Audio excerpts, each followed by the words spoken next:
Pelican Bay State Prison sits on California's northern edge, far from population centers, surrounded by forest and fog. From its opening in 1989, it is designed to isolate. At the core of that design is the Security Housing Unit, known as the SHU. The SHU is not a temporary holding space. It is a place built for long-term solitary confinement. In this environment, isolation is not only punishment, it is leverage. Inside the SHU, prisoners live alone in concrete cells. They spend roughly 22.5 hours a day inside. Human contact is minimal. Windows do not show the outside world.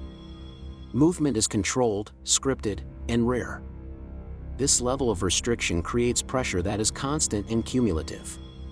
Over time, that pressure becomes a tool.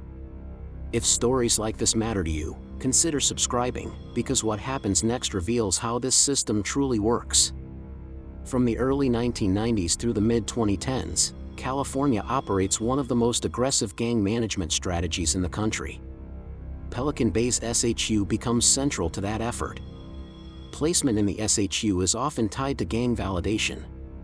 Validation relies on evidence, which can include tattoos, artwork, written material, association, and information provided by confidential informants. Once validated, prisoners face indeterminate SHU terms. Release is not tied to a fixed sentence. It is tied to behavior, debriefing, or policy change. Debriefing becomes the primary exit path. Officially, debriefing is presented as a process to renounce gang affiliation and provide information to prison officials. In practice, it functions as an intelligence-gathering system. Prisoners are asked to identify gang structures, activities, and other individuals. Information is recorded, evaluated, and stored. Cooperation becomes the currency. Recruitment into this system does not begin with a single question. It begins with conditions. Extended isolation weakens resistance. Sensory deprivation, routine disruption, and uncertainty erode mental stability. Multiple studies and court findings later confirm that prolonged solitary confinement increases anxiety, depression, paranoia, and cognitive impairment. Within the SHU, these effects are not side issues. They shape decision-making. Prison officials do not need to fabricate pressure. The environment itself applies it. Months turn into years. In some cases, years turn into decades. The lack of a clear release date intensifies the effect. Prisoners learn quickly that compliance is one of the few variables they can control. Confidential informant recruitment inside the SHU follows identifiable patterns. Prisoners with perceived gang ties are prioritized.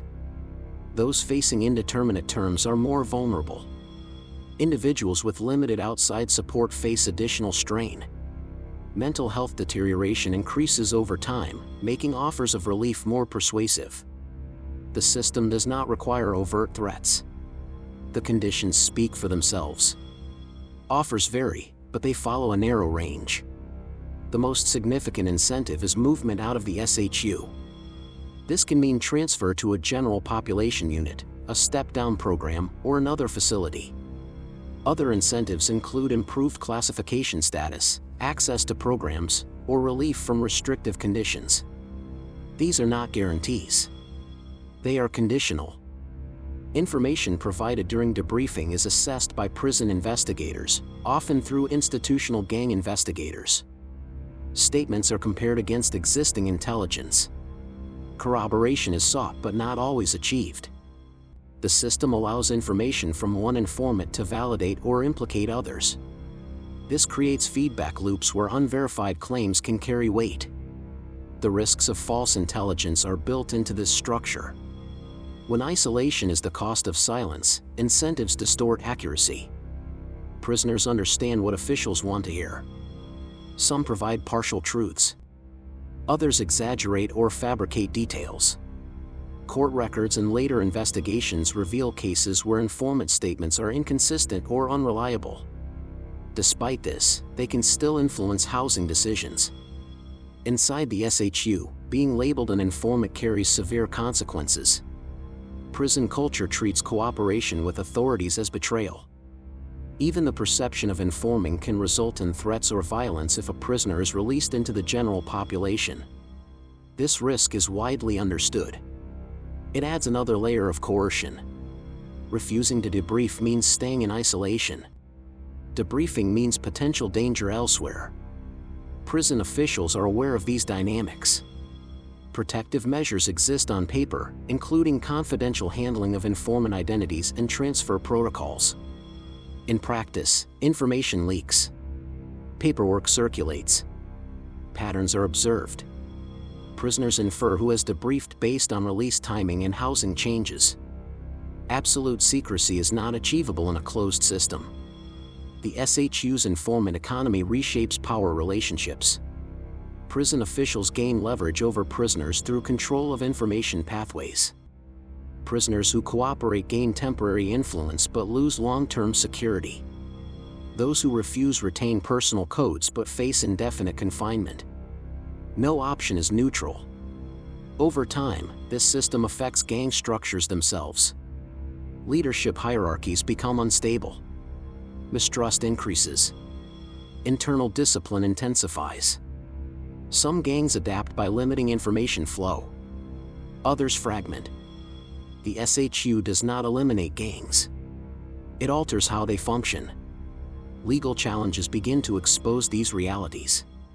Lawsuits in the 1990s and 2000s raised concerns about due process, psychological harm, and the use of informants.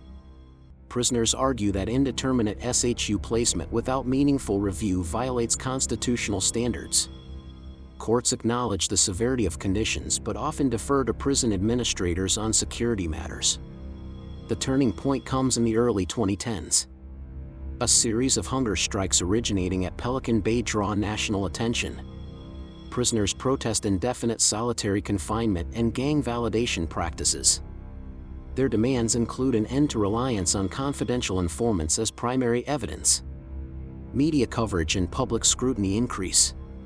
In 2015, a settlement in a major class action lawsuit leads to significant policy changes.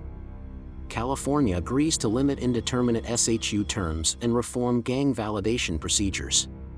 The state introduces step-down programs and reduces reliance on debriefing as the sole exit path. Thousands of prisoners are transferred out of the SHU. These reforms do not erase the past. They reveal how deeply the informant system is embedded in institutional practice. For decades, isolation functions as both control and incentive. Information flows upward, extracted under conditions few outside the prison fully understand. The psychological toll of this system is documented but unevenly addressed. Former SHU prisoners report lasting effects, including difficulty concentrating, social withdrawal, and heightened stress responses. Mental health evaluations confirm that prolonged isolation can cause long-term harm. Informant participation does not shield individuals from these outcomes. For prison officials, the system presents a dilemma. Intelligence is essential for managing large, complex prison populations. Gangs operate across facilities and outside prison walls. Informants provide insights that surveillance cannot. At the same time, the reliability of coerced information is compromised. The costs are borne by individuals and by institutional legitimacy. The Pelican Bay SHU becomes a case study in how extreme conditions shape behavior. Isolation is not passive. It actively influences choices. When freedom from solitary confinement is conditional on cooperation, consent becomes ambiguous.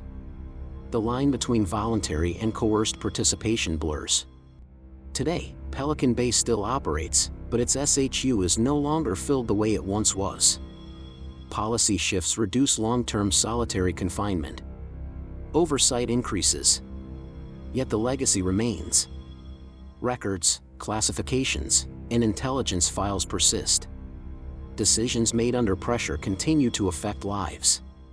Understanding this system requires rejecting simple narratives. It is not solely about gangs. It is not solely about punishment. It is about how institutions use environment to extract compliance. In the SHU, silence has consequences.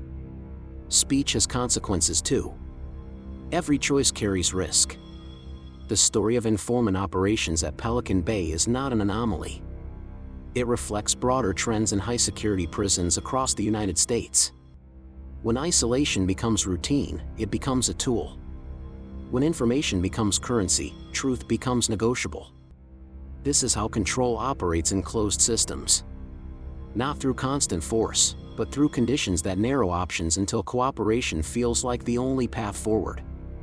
The SHU shows what happens when isolation is weaponized administratively, quietly, and for years at a time. The reforms of the past decade address some structural issues, but they do not undo the human cost. Former prisoners carry the imprint of decisions made in concrete cells. Officials inherit systems shaped by those decisions. The balance between security and humanity remains unresolved. Pelican Bay's SHU stands as a reminder that power in prison is often exercised indirectly. Walls and doors do the work.